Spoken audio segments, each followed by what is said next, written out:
Hello and welcome to the Hustle Over Everything podcast. This is the podcast where we receive stories, tips, and tactics from entrepreneurs who have done it. Today is simply a recap of our top memories, our top moments of 2021. So please enjoy the following episode. All right, y'all. I'll talk to you soon. Peace.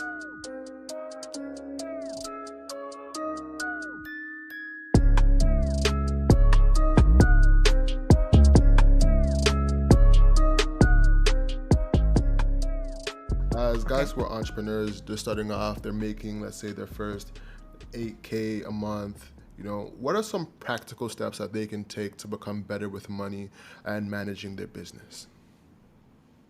Well, I would just say, becoming better with your money. Well, go ahead and get good with money, my book, because you're gonna want to do the foundational core. Because if your personal finances are in shambles, it's gonna be very difficult to be successful with your business finances, because it's very hard to focus when you are living in brokenness. So that's one. You have to work on your budget. Entrepreneurs, especially in the beginning, need to be living well below their means. So for the average person, I might say save 10%, save 20%. Entrepreneurs, as much as possible, even lower below your means, because you need to have access to capital in order to expedite whatever your product or service is. So that's one, is to live well below your means. Create a safety net as much as possible, because your business might not make as much money as it needs to survive. Don't be afraid to side hustle on the side to pad your bank account. Like, I was babysitting and tutoring like crazy even while I started the Budgetnista, because the Budgetnista did not pay enough. So sometimes that's what it looks like. Some people are ashamed of not being a pure 100% entrepreneur. That's foolishness. Like, do what you need to do to put money in your pocket while you're growing your business. And then I want you to think of scale. So here's the thing. Most entrepreneurs, when they first start, you're in hustle mode, and that's fine, because hustle mode is I just need to make enough money to ... to pay this bill, to make it run. That's okay. But in the back of your mind, you should be planning that you're not always going to be in hustle mode. So what does scaling look like? So in the beginning, think of scale as one-to-one. So in the beginning, many entrepreneurs, especially if you have a service, company, you're working with people one-to-one in the beginning, just to prove to yourself that, does this actually work? Does this make sense? And then you have to be asking yourself, what does one to few look like? How do you spend that same hour, but multiply the number of people you serve so you can make more money? I'll give you an example. I used to do budgets one-to-one, and people would pay me anywhere from $75 to $100 for an hour. And I said, okay, this is cool, but I would have to do a lot of these in order to make like $1,000 a month, You're looking at 10 one-on-ones. That's a lot. Now, how do I make more? I can raise my prices, but is there a way I can make more that's even more efficient? Then I realized one to few. I started working with my local United Way, and it was a classroom of like 10, 20 people, and the United Way paid me like $300 to $500 per class. And I said, okay, same 1 hour, instead of $100, now I'm getting $500. Okay, same basic output, but I can make $500. And I said, okay, that's when I started to think, oh, I can scale this. So now that I got one-to-one and I did one-to-few, what about one-to-many? Then one of my friends, his younger brother, won the sophomore president election at his college, and he was celebrating, so excited. And I said, well, what are some of your responsibilities? He said, I have to find speakers. I said, well, how much do speakers get paid at colleges? He said, well, our budget on the low end is $1,500. I was like, what? Well, I'll be a speaker. So he hired me, this 17-year-old, 18-year-old kid. Wow. And I was like, wow, colleges are a great source and honestly, $1,500 is low for a college. They pay sometimes $20,000, $30,000, $40,000, $50,000 easily. Colleges set aside for these things. But to think that same one hour, I used to get $100. Then that's one-on-one, one-to-few. Then I was getting $500. Then I was like one-to-many. Now I'm getting $1,500. And I said, okay, now how do I scale from one-to-few to one-to-many? And I was like, you know what? I started speaking at because I was doing a lot of colleges, I got the eye of some corporate organizations that wanted me to speak to their 1,000, 2,000, 10,000 group, And I'm like, okay, one to many. And when you speak to one to many, they're willing to pay you $10,000, $20,000. Like now I do my keynotes for 50,000 now, but back then I think the biggest I got was like maybe like 5 or 6 thousand. I said, wow, I went from $100 an hour to $500 an hour to 1,500 to 5,000 for that same hour. Then I said, what is one to infinite? So how do I, one person, like achieve connecting with more people? And so I realized I have to be online. So I started my online school, started taking my things online, and now I have an 8-figure year business. We just hit our first $10 million in a year last year. Because when you get to one to infinite, then there's no minimum. That one, so it's not hourly anymore, obviously, but the ability to teach as many people as the school can hold, because all I have to do is have this digital platform. People come in at will. I don't have to teach them individually. And so you have to, as a business owner, you have to be thinking, even if you're in hustle mode, which is fine in the beginning because that's natural and you have to get on your feet. But as you start to get on your feet and you have enough to cover your bills, you have to start thinking about scale. What does the next level of scale look like? Don't try to jump from one to one to one to infinite for the most part, because that's overwhelming. You see, I went up, and I learned all these lessons along the way. One to one, one to few, one to many, one to infinite. And now as a result, we are on track that if we do what we're supposed to do, which we have it in line, if we do what we're supposed to do, within 5 years, we should be at $50 million a year. And so that's what happens. And now, but to be clear, I've been in business now about 11 years. So I know we hear about people like, oh, I made $20 million my first year. Yes, some people zoom forward. And then what happens is, and there's nothing wrong with zooming forward, but many people can't sustain that level of growth. I don't want a business that you zoom past me on the road, and then when I get to the light, we're both there. No. You know what I mean? You ever driving the road, you're like, someone's like mad, and they just pass you. And you're like, you're still there, because that's what happens sometimes when people grow faster than they can actually sustain. I have a sustainable business. I've been in business longer than 10 years. We hit on our 10th year, our $10 million. And so I know that when we hit 20, we can sustain it. 40, we can sustain it. I don't want to be here today and gone tomorrow. I have another 20, 30, 40, 50 more years to be in business, because we know how to grow a steady, scalable business. You have a solid mindset. You've always had that mindset of the 10 steps to really, maximize your wealth and your finances. Looking back now with everything you've accomplished, do you think you could have went from that first level to building that business that is, what you just said right now, like zooming towards infinite? Do you think you could have done that back then with what you know now? No. No, and I wouldn't have wanted to, because knowing what I know now, the steps we take were the steps we needed to take. Because if door 10 is 10 million, let's just say that I'm at door 1 and I skip doors 2 to 9 and get straight to the 10 million. The key that I need to unlock door 10 is at door 2. So you're going to have to go back anyway. The map that you need to figure out where door 10 is at door 3. So you're going to have to go back anyway. The mentor that you need to speak to about how to maintain the 10 million is at door 4. So you're going to have to go back anyway. Do you see what I mean? I am grateful, because there are lessons you must collect along the way in order for you to not only reach, but maintain. I'm not interested in being a flash in the pan. I don't want to do 10 million this year and then 100,000 next year and then we're done. Because I see that a lot.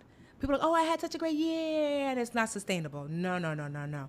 I want to do 10 million this year, maybe 12 to 15 million next year, then 20. And then sometimes what happens is something happens where you have a big bump, and we have some things in play that will bump us to probably from 15 to 30 within a year, because there's some changes that we're going to make. And then probably 30 to 35, then 40 to 50. Mm-hmm. So certainly there are some, I don't know if you ever used to play. I used to play when I was a kid, Sonic the Hedgehog. Yeah. Right? So there are moments, remember Sonic the Hedgehog? There are moments he's just walking along and then you hit a thing and then he has turbo boost.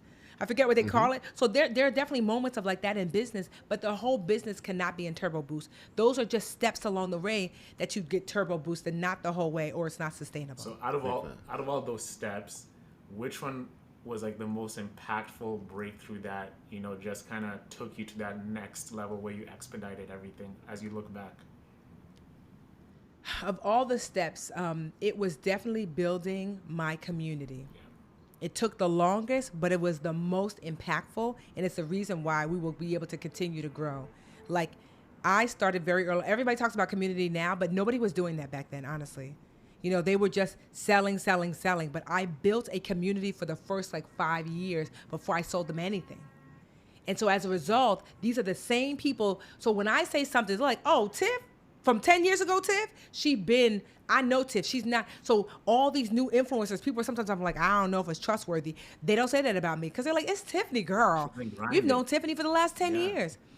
So building my community, single most important, impactful decision that I made to put that first, despite the fact it meant that I didn't make much money at first. Most definitely. Community is everything. So we're doing community, man. Community. It sucks going when it's a slow build, but it's worth it in the end. Most definitely. As Hey Friend Hey says, it is.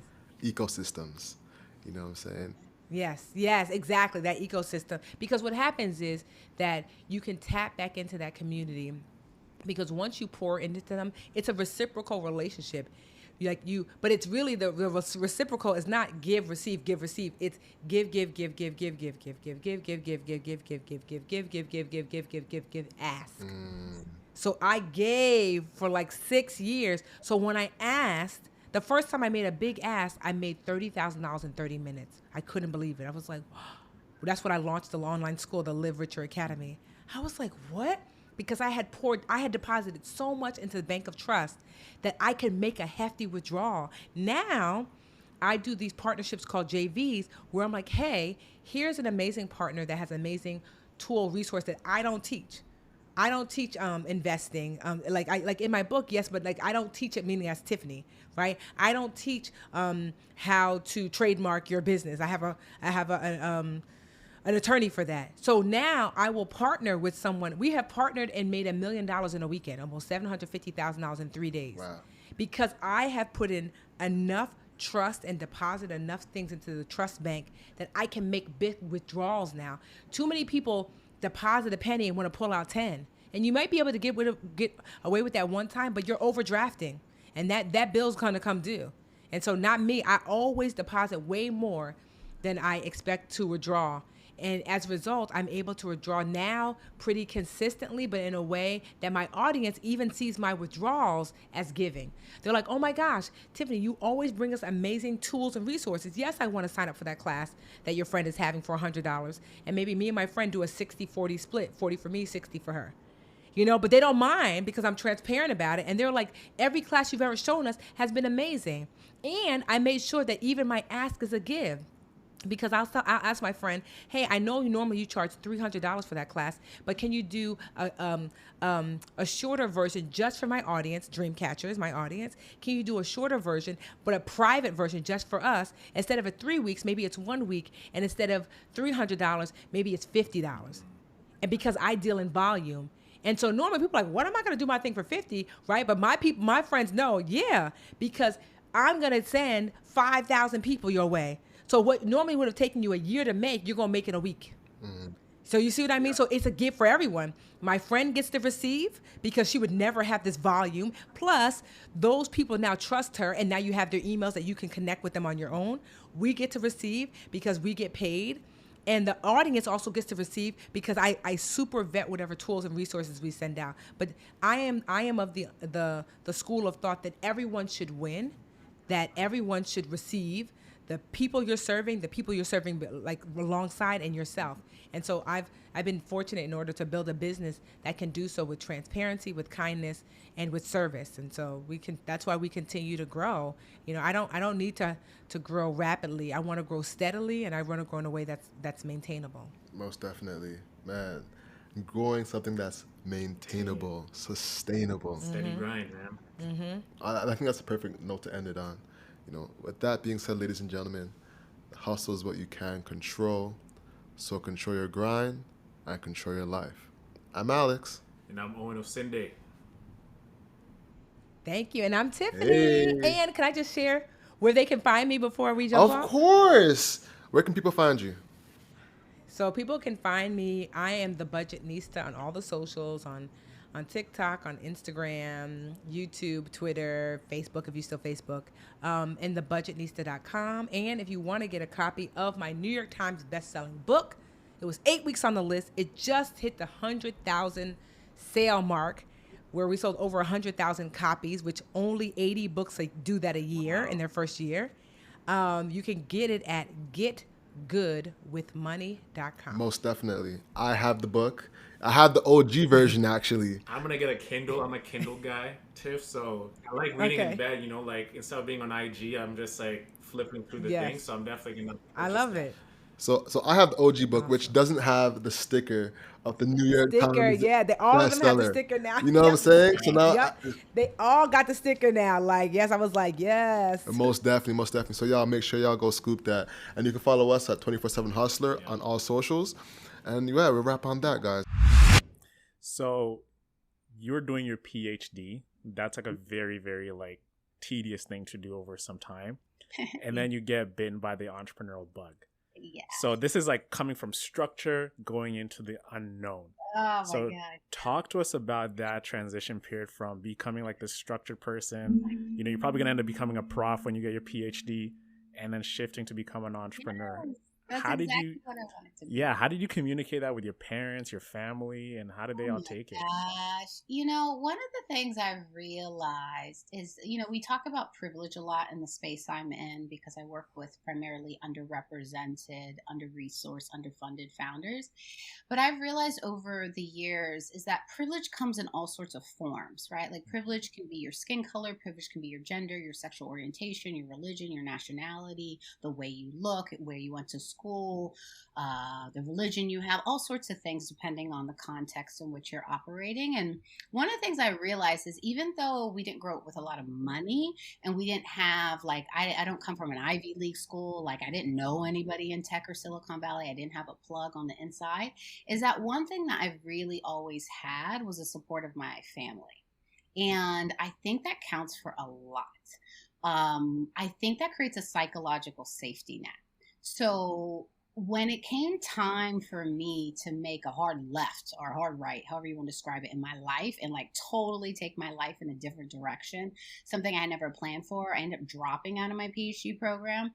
I would say my father was deceased by that point, but my mother was still kind of the rock in my life, my sounding board for these type of decisions.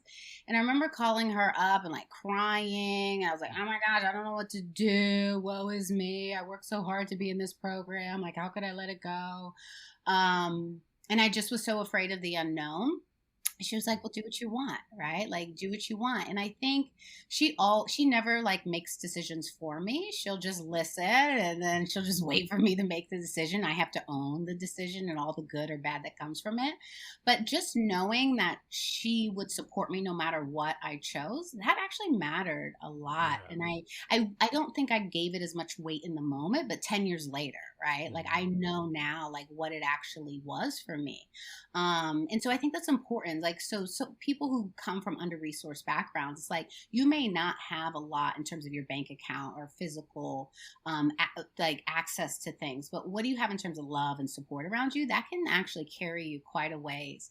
So I cried like a baby. I wrote all sorts of pros and cons lists, and I actually asked for a deferment, and they refused to give me a deferment because I said, well, let me not quit.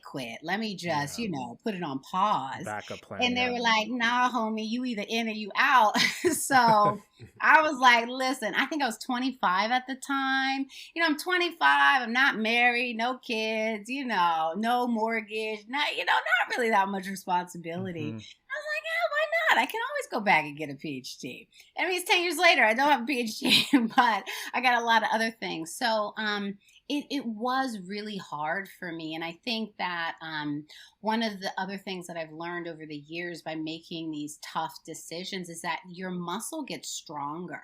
Like your intuition for where you should go gets stronger. And so because I've made like these life-altering decisions like a couple times in my career now, I know I'm gonna be all right. Like, I have the ability to course correct if it doesn't work out. Like, even after my first startup failed, like I'm all right? Like I bounced back, and it's kind of like that grit, that perseverance, that growth mindset that I've just really strengthened over experience. Like I would have never gained that experience if I didn't just take the risk of quitting and jumping into the unknown. Yeah, I also wanted to say that talked about like people not coming from privileged backgrounds and then having that opportunity. I can imagine another woman like yourself not coming from like the entrepreneurial family, and this is like a direct path to success with a PhD program in the way, then telling your family that I'm gonna like leave all that behind to begin a venture. For all these like these families, especially like coming from different backgrounds, it must be tough for their families to hear that, to just ditch all that hard work and then go build a business. This is one of the biggest barriers for underrepresented founders, is oftentimes they're the most successful in their family.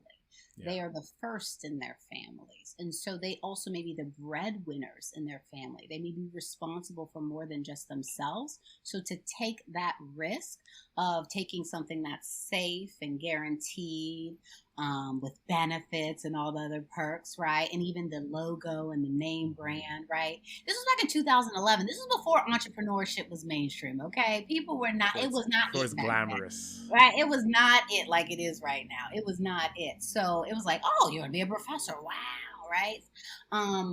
So I think that it is real what you're just bringing up, and it is something to acknowledge, is that when you have so many safety nets, like I talked about me having a psychological safety net, I didn't have a financial safety net. I didn't have savings. I didn't have parents to give me money. I wasn't a trust fund. I don't have any assets to turn over and cash in to fuel this. I didn't have any of that, right? I'm starting from zero. I'm starting from negative, actually. We could talk about how much debt I got into for my first business. But I think that when you have like no safety nets of any kind, you really are taking on more risk, right? Because you have nothing to catch you. And that's something that we do need to call out and acknowledge, because it's not a level playing field. Yeah. I can't tell you how surprised I was when I got into my first accelerator to learn how these other founders were funding their businesses, right? Oh, I live for free with in my parents' condo, like downtown, or oh, I'm a trust fund baby, or oh, and I was just like, wait, what? Like, I'm over here working 2-3 jobs just to even pay my bills so I can work on this company until it makes money or gets venture capital. So it's just two totally different experiences. And I think it's really important for founders to acknowledge that, but also investors to acknowledge that, because it's not just about what people have produced today. It's about where they started and everything they've had to overcome just to get to that point, right? Whereas if people already start with a leg up, and then they end up here, well, duh, they already started way ahead with a huge advantage. But if people start lower and then work their way up, that means, like, imagine just the grit, the perseverance, the hustle, the resourcefulness that they have to get to that point. That same look that y'all are giving me right now, that like, you're crazy, you probably need to be committed to some type of facility. You know, that's the same look everybody gave me. Everybody told me matchmaking was a terrible move, except for Andre and my wife. Those two said it was a good look. That was my follow-up question is, what did the woman say? Because we all don't matter. It's when you go home at night and you're talking to her and she's like, hold on, you gonna do what? You know, it's like, you left a billionaire to be a matchmaker? Exactly. Yeah. You know, that's what really matters. If she's okay with it, you know, that's when, you know, you have the real green light. Man, I mean, she was not only okay with it, she also liquidated her 401k so that we would have startup capital. Yeah, yeah. I mean, it was one of those where it was a strong move. Strong move. Damn. Oh, you're not reacting. That's good, bro. You know what? He just said she liquidated her 401k, bro. You know, the thing is, okay, I know 401ks, but educate me here, guys. Like, compare that to like here in Toronto. And Alex, you what's a 401k for us? Is that like a TSFA? Yes. No, not TSFA. TSFA, right? No, like an RSP. Oh, RSP. Her entire how old is she? Okay, yeah. Around, how old is she at the time? This is probably like in her 30s by this time. Yes. So I'll tell you how much she had. She had about 58,000 that she saved up. That, and by the way, when you withdraw early, you take a penalty. At least here in the States, you take a penalty for that. Same here. Yeah, even here in Canada. Wiped out the whole thing. That was startup capital. Yeah. Wow. It's crazy. When I tell that story, so Alex, that look, that's exactly how people look, and they're thinking one of two things. They're thinking, wow, she was like, you know, insightful, blah blah blah blah, or they're thinking she was just crazy. You know, it's like what one of the two. But Also, like as a man too, you're like, damn, that's I want a wife. Like for example, like us young guys, right? Like we're like, damn, I want a wife who's gonna back me that hard that she's willing to like risk it all for my dreams and take on the vision like it's her vision too. You know, like that's what I'm seeing. I'm like, damn, Paul, you got a good one there. yeah, yeah. I mean, it's one of those where Owen, like what you just said is real. Like that's almost a litmus test to know, do you have a soul? Like, do you really have a soldier? Where they're willing to say, everything I've worked for so far, I'm gonna put it on you. Think about that. Like but also from my standpoint, I know this, so that's extra motivation to to be diligent and make this thing work. And also too, keep in mind, it wasn't like it was a gamble, but she also knew my work ethic. She knew what experience I had. She knew, like, by that time I had gone to business school, and come out of it. Like, so she knew the connections. She knew it all. So it was a calculated risk, It's still a risk, but it was calculated. She knew you, and she knew what you were capable of. So she believed in you to the fullest extent, man. That's incredible. I don't know how many guys can say that. There's only one other guy I know who quit his job making 7 figures to go start from zero again. And remember the SEO guy, Owen? Maybe I'll link to that below. But, man, that's crazy, man. That's insane. Shout out to the wife. I can find a wife like that one day, man. Yeah, shout out to your missus. That's the clip, by the way. That's got to be the social media clip. All right. So now you start this company off, this matchmaking agency off. And how does it go? Because, man, I was watching these videos doing research, and I see this lady running around like, hey, oh my gosh, you look cute. Are you single? And I'm like, okay, this is what matchmaking is about? Like, break down, like, the day-to-day, intricacies of having a matchmaking company. And then, overcome it. So that's what happened. So then I'm back in Chicago, and then I'm trying to figure stuff out of, like, how can I get back? And I knew it's not that the internet wasn't working.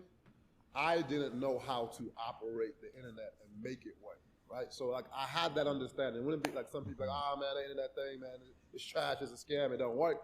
Me, I knew, because I've had it working before. I just needed to improve my skills, right? I needed to become the better sailor and navigate the waters.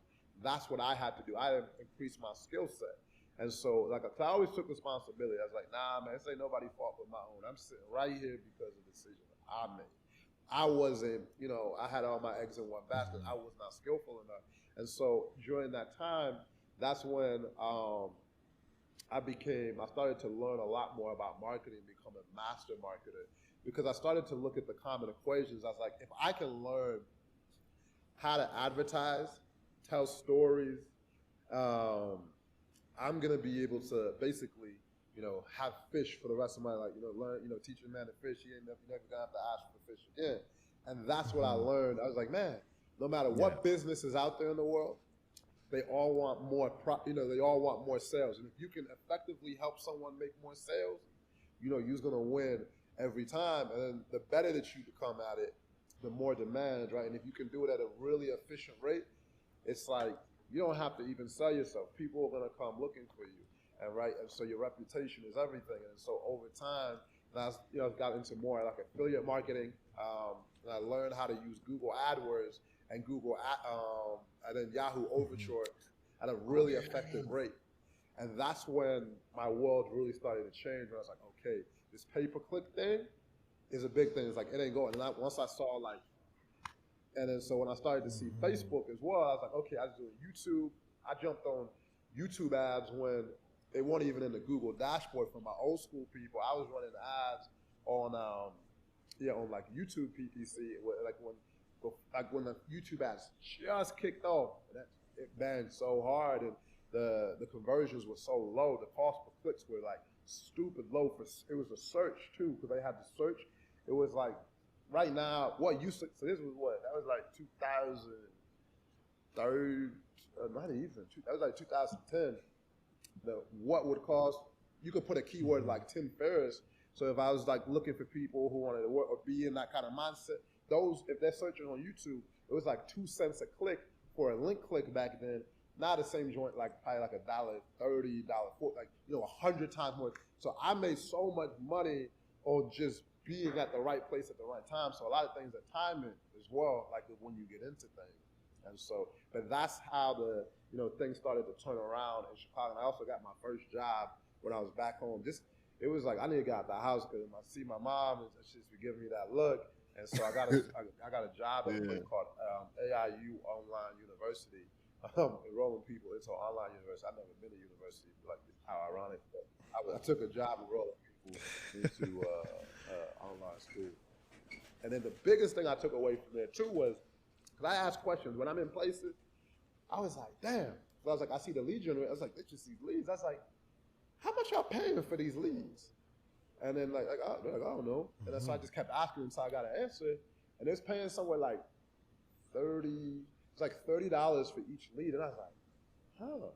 And then they're not buying anything. They're not doing, it's like literally just a lead. And so I was like, I see. If you get the right things matched up. And they got thousands, right? They got a whole call center. And so they slamming through these $30 leads day in, day out. And I said, man, okay. And I even got a chance to talk to the CEO of the company. That was a whole nother story of because everything I try and make the most of the opportunity, because they sent out a company newsletter. So his name's Gary E. McCullough. Shout out to Gary. And so when I looked him up, I was like, oh shit. It's actually like a black CEO.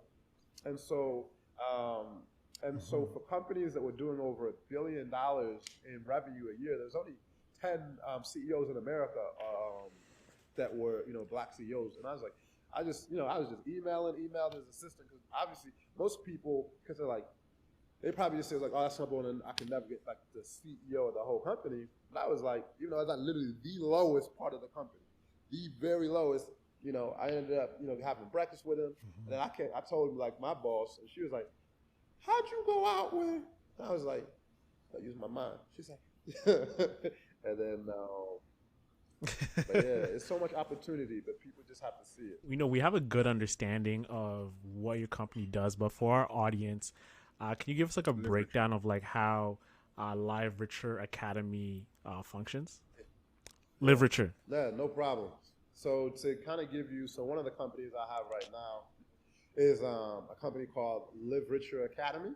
And I have that with my amazing business partner, Tiffany, the Budgetnista. And shout out, she has a new book coming out, Get Good with Money. Just an amazing book. And so how this came about was, it was about 2014.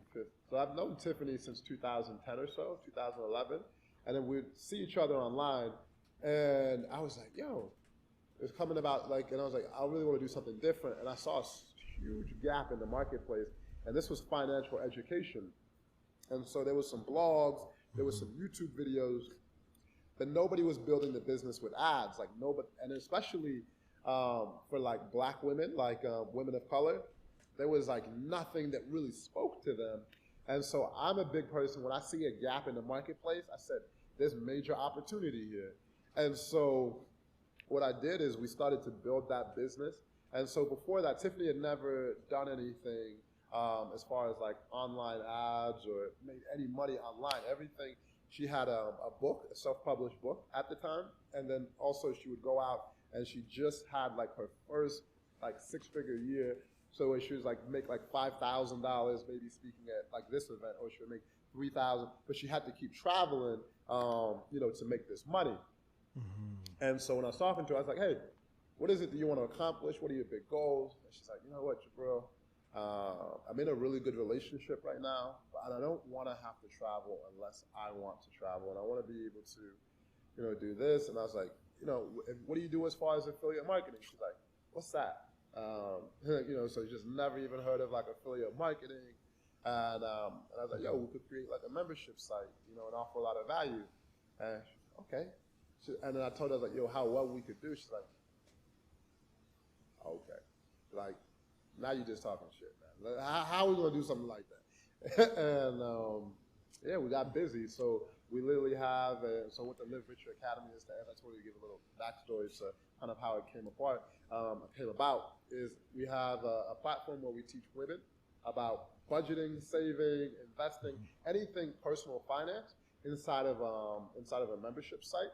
And we have different teachers, we have lots of things, and then how it works financially, like for us as far as a business, is we charge $30 a month for our membership, and so the women are just like super happy. They get like way more value, than we actually charge. And yeah, we have about 40,000 members that pay currently $30 a month. My goal within 3 years is to hit 1 million members. So yeah, that's where we're currently at right now. And for me, one of the things that was so important is that I wanted to create something about legacy. And so with the business, it's kind of like why I'm so passionate about travel and a lot of things that I do is with the Live Richer Academy, I know 30, 40, 50, 60 years, this is still going to have impact, right? So they're going to be someone who's in the academy now, they have kids or their grandkids, and like, how did we get this house? Well, back in the day in 2022, I was learning about credit and how to budget in the Live Richer Academy, and that's why we have this. Or, Mom, how'd you learn how to invest? Or why are you teaching? Well, back in 2019, I was taking this class in the Live Richer Academy, and so that's the way my mind thinks of like, not just make money, but how can you have a legacy with the work that you do, right? So it's beyond the money. Because of the work that we do, we live forever. Or like with my travel brand, Passport Heavy, a lot of people see places and go places that maybe they didn't feel comfortable about, places they didn't know. And they're gonna be like, maybe their kids are taking a family trip, in the future, and they're like, yo, Dad, how'd you learn about this? Mom, I was on YouTube, saw this dude, and then I, ended up going to this place or going to this, doing that. And so everything I think about doing, I'm always thinking about, is there any legacy involved with because it's always beyond the money. And so that's like a big thing that that I like to incorporate when I'm doing any type of work as well.